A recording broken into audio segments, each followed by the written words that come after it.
Atualmente, o Paraná possui de 800 a 850 mil ovelhas. A previsão era que o estado alcançasse, em 98, 1.200.000 animais. Mas a falta de incentivo à atividade fez com que este número não vingasse. Hoje há uma grande dificuldade, porque se perdeu muitos bons criadores e o pessoal falta muito de manejo e não está se criando, não há venda, há muita dificuldade em ovinos, sabe? As maiores dificuldades que os criadores enfrentam hoje justamente é a comercialização, a efetiva comercialização dos animais a nível de reprodução e a nível de industrialização dos animais. Seria preciso uma organização melhor do mercado, tanto na parte industrial como também na parte dos reprodutores. E o que incentiva realmente a ovinocultura é o criador produzir e comercializar seus animais. Se de um lado existe um certo desânimo em relação à atividade, do outro há um sinal de que a ovinocultura promete. Ainda mais quando se leva em conta a qualidade do plantel paranaense. Bem, a qualidade dos animais nós poderíamos dizer que está em duas faixas de qualidade de animais. Uma na que nós consideramos de ovinocultura tradicional, que é voltada à produção de lã, que é na qual tem o maior plantel hoje no Paraná. E a outra ovinocultura que é voltada para a ovinocultura de corte. Por sinal, nesta ovinocultura está concentrado o maior plantel genético do país em questões de corte, se situa aqui no Paraná. Em termos de Suffolk, de Hampshire Down, de Texel, de Ile-de-France, de Dorset. Esses animais possuem um plantel enorme e um valor genético muito alto, e temos os melhores animais, os campeões do estado, os campeões do Brasil aqui. Agora, a ovinocultura no Paraná serve para todas as regiões, para todas as propriedades ou não? Veja bem, a ovinocultura no Paraná, ela tem uma limitação que é até o paralelo 24, onde ela se estabelece muito bem. Acima do paralelo 24, que é um clima mais quente, a ovinocultura não tem se portado muito bem. Mas assim mesmo a ovinocultura tem um espaço no Paraná, porque ela atende a dois públicos, aos grandes produtores que querem se dedicar à carne, querem se dedicar à venda de reprodutores, e aos pequenos produtores que têm que buscar um meio de sobrevivência, que é na lã que se faz o artesanato, que se faz as peças ornamentais. É nesse público que a ovinocultura também se assenta, porque nesses pequenos produtores é que precisam de uma mão no Paraná, são grandes números de pequenos produtores e precisam de incentivo. Então a ovinocultura tem um espaço enorme para a pequena propriedade na parte artesanal. Na sua trajetória de ocupação, ela sempre foi um espaço que a ovinocultura ocupou, foi em pequenas propriedades, depois evoluiu para as grandes propriedades, né?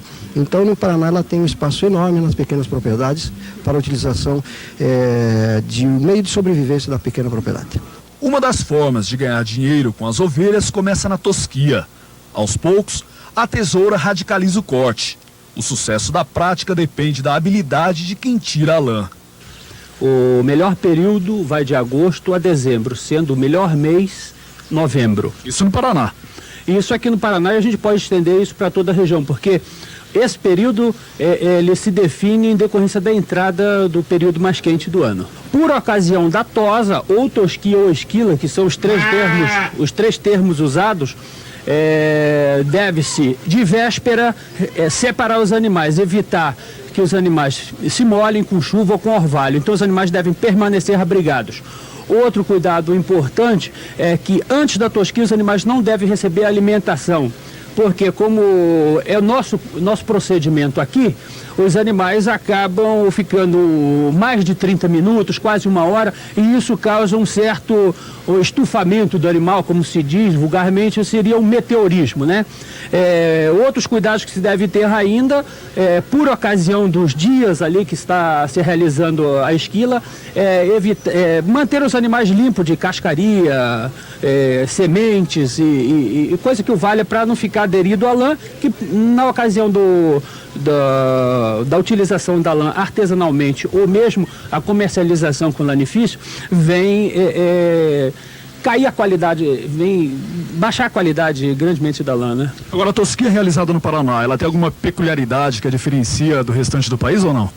Bom, a tradição em ovinocultura no Paraná, ela se devia principalmente ao churrasquinho.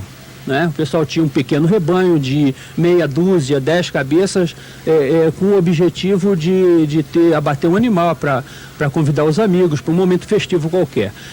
Com o programa que foi implantado de uns anos para cá, com importação desde 1980 de muitos animais, o número de cabeças por rebanho aumentou. E o produtor passou a ver na tosa um recurso a mais de renda na atividade. E aí, então, passar a utilizar a safra da lã como uma segunda fonte de renda. A diferença que existe aqui no Paraná é que, como são pequenos rebanhos, as pessoas não têm o costume, né, desde pequeno trabalhar com a ovinocultura, né, com tosquia, então passa a fazer em cima de mesa. Então isso é uma característica aqui no Paraná que a gente pode observar. Enquanto que nas outras regiões é feito no chão, né? Neste galpão, a lã recém-tirada do animal recebe diferentes cores e vira artesanato. O aproveitamento da matéria-prima na confecção de vários produtos é alternativa para o criador que visa lucrar mais. Para isso, a criatividade é indispensável.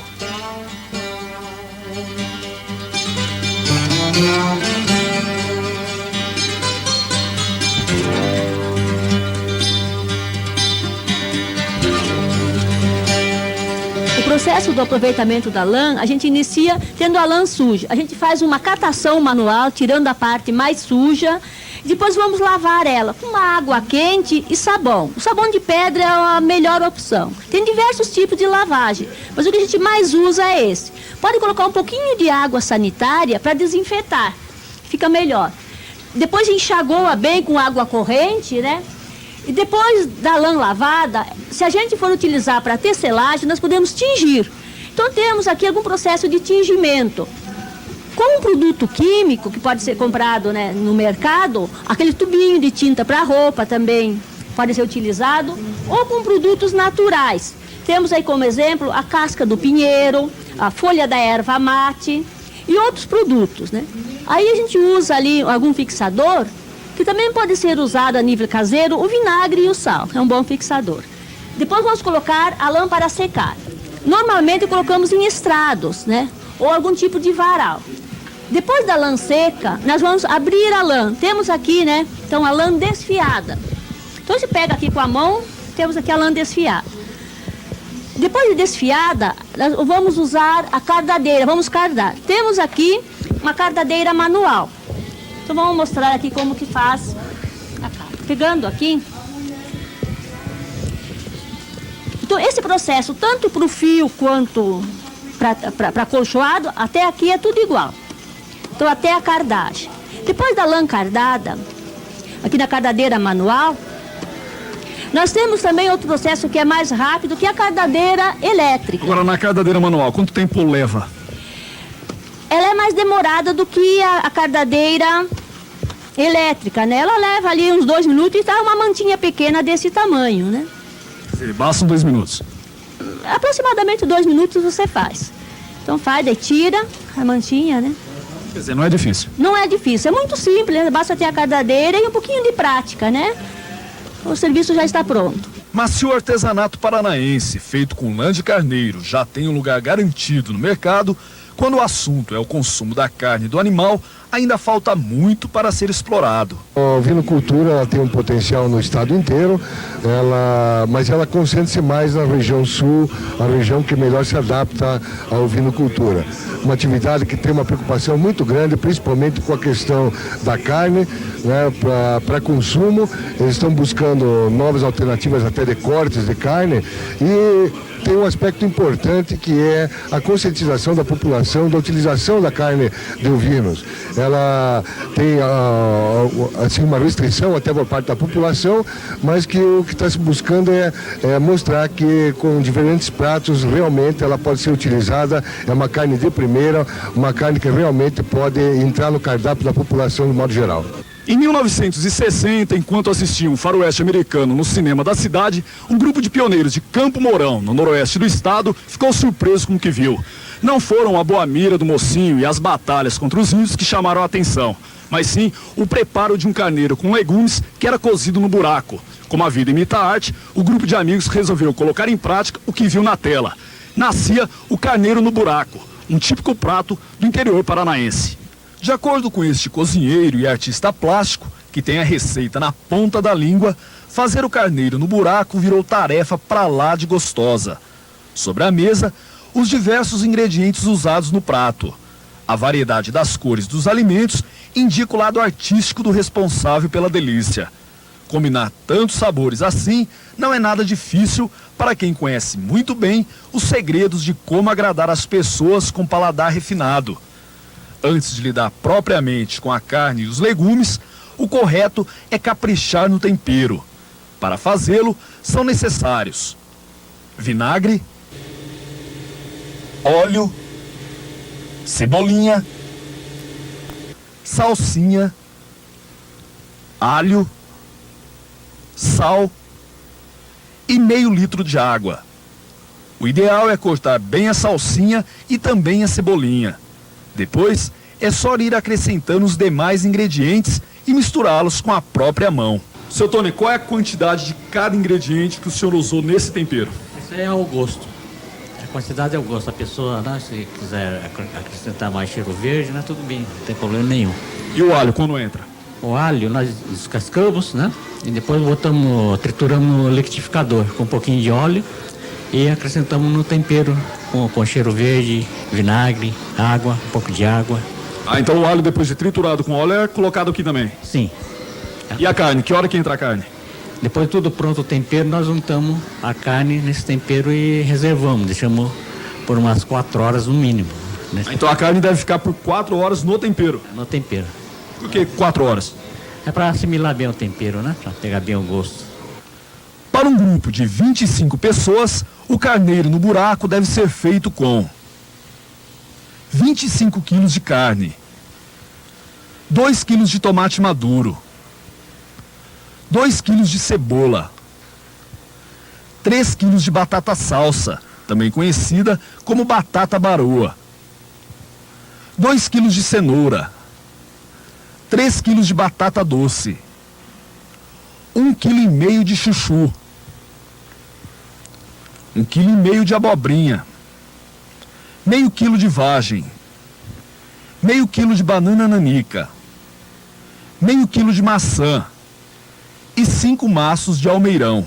Primeiramente, os alimentos são cortados. São 8 horas da manhã e o carneiro no buraco deve ficar pronto só às 8 da noite. Vão ser 12 horas de muita expectativa. Para não haver qualquer tipo de atraso, a lenha da fogueira já está por perto, fácil de ser usada.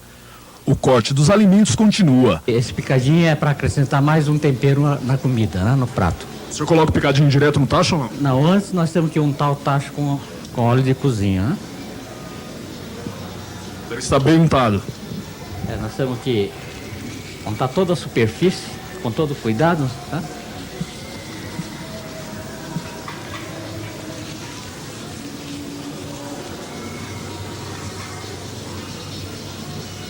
Espalhar bem o óleo.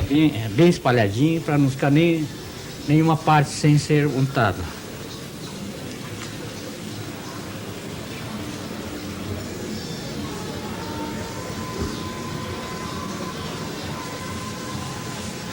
Vou colocar uma maçã bem no centro do tacho. Por que essa maçã? Isso é para acrescentar um toque também, um temperinho a mais, né? A maçã ajuda também. Ajuda.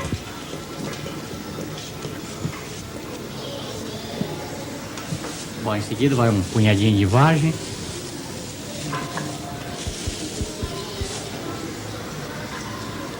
Algumas abobrinhas. Chuchu.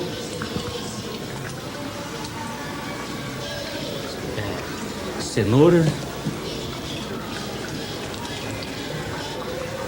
Batata baroa. Doce.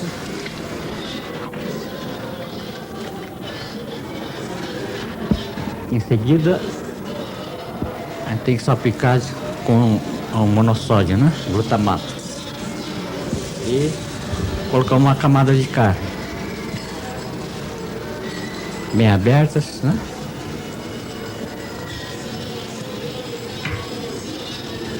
Então o senhor vai fazer por camadas. Por camada. Então a banana entra na segunda camada. Segunda camada. Também dá um toque muito refinado no sabor do prato. Quer dizer, esse prato então, quer dizer, a ideia surgiu de um filme que assistiram, mas ele, com o tempo ele ficou bem abrasileirado. Com o tempo, né, foi sofrendo adaptações.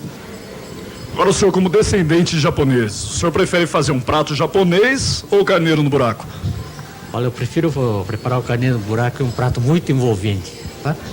É uma higiene mental. Sem parar, o cozinheiro põe no tacho as camadas de carne e legumes, intercaladas. Se numa vai a carne, na outra os legumes. Sobre cada camada de legumes, o Tony coloca pitadas de glutanato monossódico. O produto serve para fixar as cores dos alimentos e também definir melhor o sabor de cada ingrediente.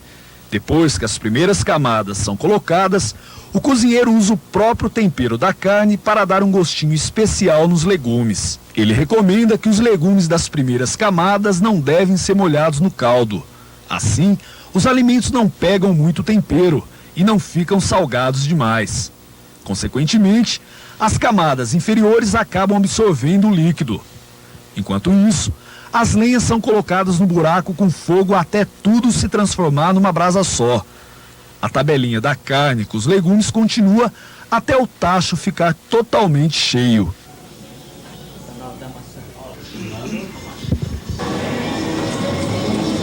Bom, o senhor já colocou toda a carne e o restante dos ingredientes. E agora? Só falta as maçãs.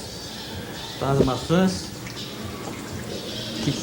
que vai determinar se o prato ficou no ponto, se ela estiver bem murchinha, totalmente murcha, tá? Então o senhor coloca maçãs maduras, 3 maçãs, e elas vão ser, no caso, o termômetro para que indique se o prato está bom ou não. Sim. Então na última camada nós colocamos as 3 maçãs. E vamos lá, né? Vamos ver se vai ficar saboroso mesmo. Agora é tampar o tacho e levá-lo para o buraco. Depois de 5 horas queimando, o que era lenha virou brasa. Com cuidado, o tacho é descido até o fundo do buraco com a ajuda destes ganchos. Em seguida, o buraco é tampado e coberto com a terra. Daí, um plástico é estendido sobre o local. Agora, é deixar o carneiro e os legumes cozinhando. A noite chega, e com ela, a vontade de experimentar o que levou o dia todo para ficar pronto. É um verdadeiro ritual. Primeiro, o plástico é tirado. Depois, a terra. Manda a tradição que a retirada do carneiro do buraco seja feita ao som do berrante. O buraco é destampado e do meio da fumaça surge o tacho trazendo motivo para tanta dedicação e espera. Quem já conhece o sabor desta comida garante que valem todos os esforços para prepará-la. Quem vai experimentá-la pela primeira vez mal pode esperar. Segundo a tradição, na hora de retirar o caldo que vai ser usado no preparo do pirão, o dono da casa ou da festa em que o carneiro é servido deve participar. O peão mostra que é bom no instrumento. O som do berrante é para espantar os maus espíritos. Os últimos preparativos são marcados por crendices e superstição. Aí está o carneiro no buraco. Mas antes do carneiro no buraco ser servido, o Tony prepara o pirão que acompanha o prato principal. Inicialmente, é retirado o excesso de gordura que fica sobre o caldo produzido durante o cozimento da carne com os legumes. Lentamente, a farinha de trigo vai sendo depositada sobre o líquido. O cozinheiro não para de mexer a mistura. Aos poucos, o pirão vai adquirindo consistência até ficar cremoso. Para finalizar, o Tony acrescenta cheiro verde e molho de pimenta a gosto. Agora é misturar bem estes ingredientes no creme. O pirão também está pronto. Além dele, o arroz branco e uma gostosa salada de alface devem acompanhar o carneiro no buraco. Tony, finalmente o carneiro no buraco está pronto. E pelo jeito essa combinação de carne, arroz, salada, pirão e legumes está mais do que perfeita. Quem esperou o dia todo para experimentar o prato do Noroeste Paranaense ainda teve que enfrentar fila. Mas com certeza valeu o sacrifício. Muito gostoso, o gosto do carneiro fica bem evidente com o tempero, uma delícia. Delicioso mesmo. Valeu a espera. Você também aprova? Deliciosa também. Achei muito gostoso. E está desmanchando. Muito gostoso mesmo. Tá? Valeu ficar aqui com fome. E a senhora também aprova o carneiro no buraco? Excelente, um sabor muito típico, muito gostoso. Vai querer a receita para levar para casa ou não? Mas sem dúvida, né? Sem dúvida. Música